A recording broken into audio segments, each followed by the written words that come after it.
నమస్తే. టీచర్లు చెప్పనివి, పెద్దలకు తెలియనివి.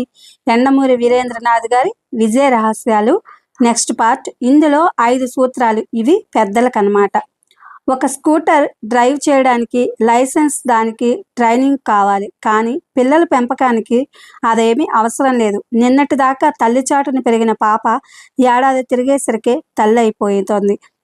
పెట్టుబడి పెట్టడానికి అన్నిటికన్నా మంచి రంగం ఏది? రియల్ ఎస్టేటా? ట్రాన్స్పోర్టా? కాదు.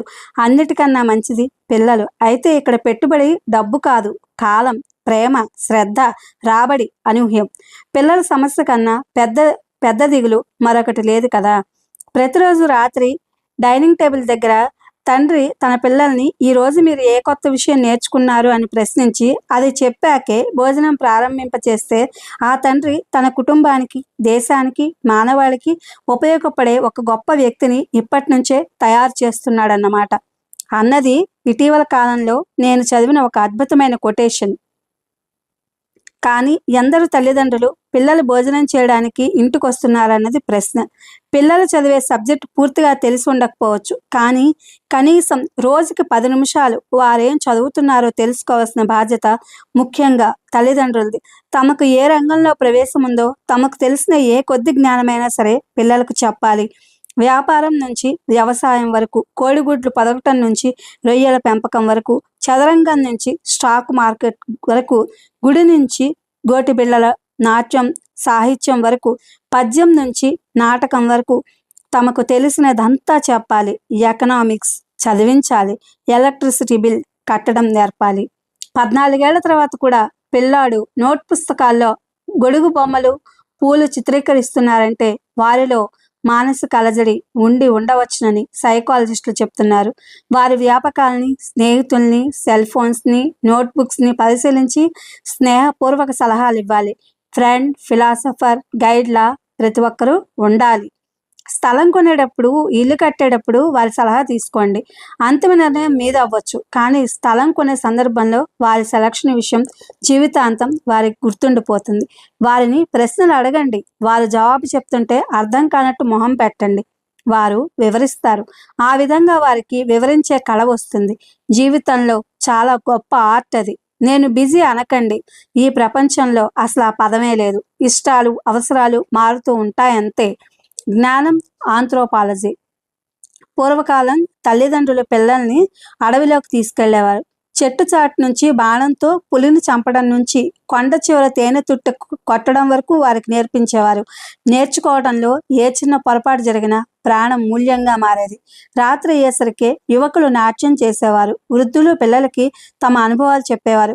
స్త్రీలు అన్ని ఏర్పాట్లు చేసి మరుసటి రోజు వేటకి వారిని తిరిగి సిద్ధం చేసేవారు. పరిస్థితి మారింది. ప్రస్తుతం స్త్రీలు కూడా వేటకి, అంటే సంపాదనకు వెళ్తున్నారు. పురుషులు పిల్లల నాప్కిన్లు మార్చడానికి ఏమీ సిగ్గుపడటం లేదు. ఈ పరిణామ క్రమంలో విద్యార్థులు తమ బాల్యపు ప్రథమ గురువులు, గైడెన్స్ కోల్పోతున్నారు. కార్పొరేట్ స్కూళ్లలో, కాలేజీల్లో చేర్పించడంతో తమ బాధ్యత అయిపోయింది అనుకుంటున్నారు. బయట క్లబ్లోనో, బార్లోనో గడిపొచ్చి టీవీ ఛానల్స్ మారుస్తూ నిద్రలోకి జారుకోవడమే వాళ్ళ జీవితం అయిపోయింది. తల్లిదండ్రులు 3 రకాలు. ప్రేమ అంటే టూర్లకి, పిక్నిక్లకి వెంటుండి తీసుకెళ్లి అడిగిందంతా ఇవ్వమని భావించేవారు. క్రమశిక్షణతో పెంచడమే కర్తవ్యమని భ్రమించేవారు. జ్ఞానాన్ని, ప్రేమని క్రమశిక్షణతో కలిపి పంచేవారు. ఉవ్వెత్తున ఉత్సాహం ఉబికిపడే వయసులో పిల్లలకి ఈ 3వ రకం తల్లిదండ్రులు. పజిల్స్, వరల్డ్ బిల్డింగ్స్, లెక్కలు, పద్యాలు అన్నీ నేర్పుతారు. పండుగ బహుమతుల్ని జన్మ హక్కుగా కాకుండా గెలిచి సాధించే ప్రక్రియగా చిన్నతనం నుంచే నేర్పుతారు. అల్లరితోనో, గారాబంతోనో కాకుండా తండ్రి అడిగిన ప్రశ్నకి సమాధానం కరెక్ట్గా చెప్పి క్యాడ్బరీస్ చాక్లెట్ సాధించడంలో ఆనందం గుర్తించేలా చేస్తారు.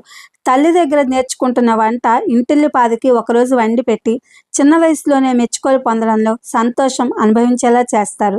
ఇవన్నీ ఏ స్కూల్లో నేర్పరు. సిలబస్ పూర్తి చేయడానికే టీచర్లకు సమయం సరిపోదు. ఇదంతా చాలామంది పెద్దలకి తెలియంది, టీచర్లు చెప్పనిది. ఈ ఉపోద్ఘాతం ఆధారంగా పెద్దలు తెలుసుకోవాల్సిన 5 సూత్రాలు ఇప్పుడు చర్చిద్దాం. మొదటిది నిరర్ధక తెలివితేటలు.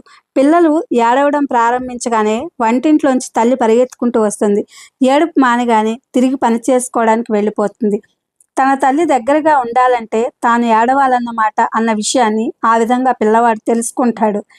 కూర నచ్చకపోతే భోజనం మానేసి పాప అలుగుతుంది. మరో కూర చేసే వరకు తినదు. తల్లి చేసి పెడుతుంది. అదేవిధంగా అడిగిన ఛానల్ మార్చకపోతే కాళ్ళని కోపంగా నేలకేసి బారుతాడు కుర్రవాడు. వాడి అల్లరి భరించలేక భార్య మీద విసుక్కుంటాడు తండ్రి. దానికన్నా ఛానల్ మార్చడమే బెటర్ అనుకుంటుంది తల్లి. ఆ విధంగా ఏడుపు, కోపం, అల్లరి, అలక, నిరర్ధకమైన తెలివితేటలు పిల్లలకు వస్తాయి. దీనిని ఇంగ్లీష్లో నెగిటివ్ ఇంటెలిజెన్స్ అంటారు. తమకిష్టం లేని పనులు చేయకుండా ఉండటానికి నో అని ఎలా చెప్పాలో, ఇష్టమైన పనులు పెద్దలతో ఎలా ఎస్ అని చెప్పించాలో పిల్లలకి తెలిసినంత రెడీమేడ్గా పెద్దలకు తెలియదు. అసలంత అపురూపమైన తెలివితేటలు తమ పిల్లలకు ఉన్నాయని, వారు అద్భుతమైన కట్టుకథలు అల్లగలరని, అబద్ధాలు చెప్పగలరని ఎవరూ ఊహించలేరు. తల్లిదండ్రుల్లో ఎవరి ద్వారా తమ కోరిక తీర్చుకోవాలో, ఎంతవరకు వాదించాలో, ఎక్కడ నొక్కాలో, ఎప్పుడు ఏడవాలో వారికి కరెక్ట్గా తెలుసు. Emotional blackmail. నవ్విస్తారు, బ్రతిమలాడతారు, జాలి కలిగేలా ప్రవర్తిస్తారు. చివరికి ఎక్కడి దాకా తీసుకెళ్తారంటే వీరితో వాదించడం కన్నా అడిగింది ఇచ్చేయడమే మంచిది అనే వరకు తోస్తారు. భార్యాభర్తల్లో కొందరికి కూడా ఈ గుణం అంటే ఈ కళ ఉందన్నమాట.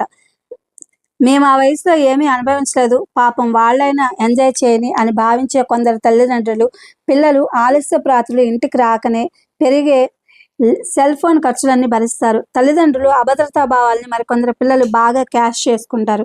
నువ్వు చేయకపోతే నీకు నిజంగా నా మీద ప్రేమ ఉంటే ఇలా అయితే నీదే బాధ్యత, చచ్చిపోతా లాంటి మాటలు వారి సంభాషణల్లో ఎక్కువ దొర్లుతూ ఉంటాయి. నాకు కావాల్సింది ఇవ్వకపోతే, నాకు కావలసినట్టు జరగకపోతే చివరికి బాధపడేది నువ్వే అనే భావం వచ్చేటట్టుగా బెదిరిస్తారు.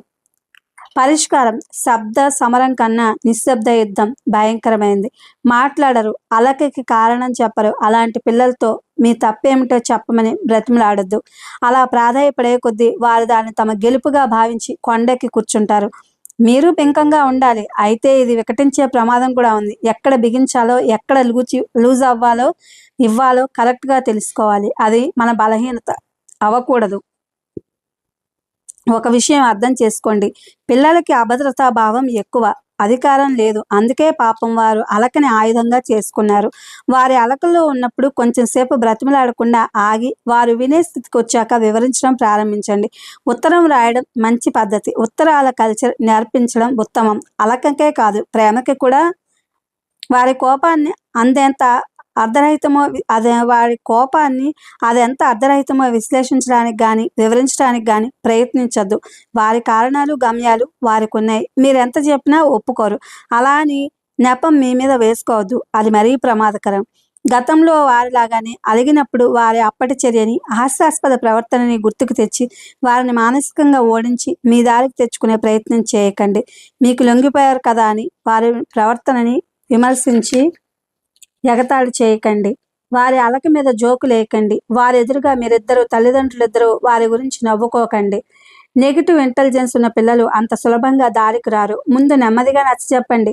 వారు అడిగిన దానిలో అర్థం ఉంటే అడిగింది ఇవ్వండి, లేకపోతే ఒప్పుకోకండి. అప్పటికీ వినకపోతే దండించండి. సామధాన భేద దండోపాయాలంటే అవే. నాకు కావాల్సింది ఇవ్వకపోతే హాస్పిటల్లో చచ్చిపోతానని బెదిరించినప్పుడు కఠినంగానే ఉండండి, కానీ తార్కికంగా చర్చించండి. నేను ఈ నిర్ణయం తీసుకున్నాను, నువ్వు ఇలా బెదిరించి ఏమీ సాధించలేవు, కావాలంటే నీ మూడు బాగున్న తర్వాత తిరిగి ఈ విషయం గురించి చర్చిద్దామని స్నేహపూర్వకంగా మీ దారిలోకి తీసుకొచ్చే ప్రయత్నం చేయండి. ఎక్స్ట్రా స్మార్ట్ పిల్లలు అంత ఈజీగా వినరు. మీ పిల్లలే కదా, మీరు అంతకన్నా స్మార్ట్గా ఉండాలి, తప్పదు. పిల్లలు అల్లరి చేసేది గుర్తింపు కోసం అంటారు మానసిక శాస్త్రవేత్తలు. వారు అలా చేసినప్పుడు అన్నిటికన్నా మంచి పద్ధతి దాన్ని గుర్తించకపోవడం.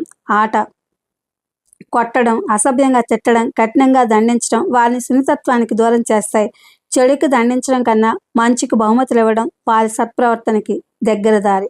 ఇదే ఫ్రెండ్స్, ఎండమూరి వీరేంద్రనాథ్ గారి విజయ రహస్యాలు. Thank you for watching.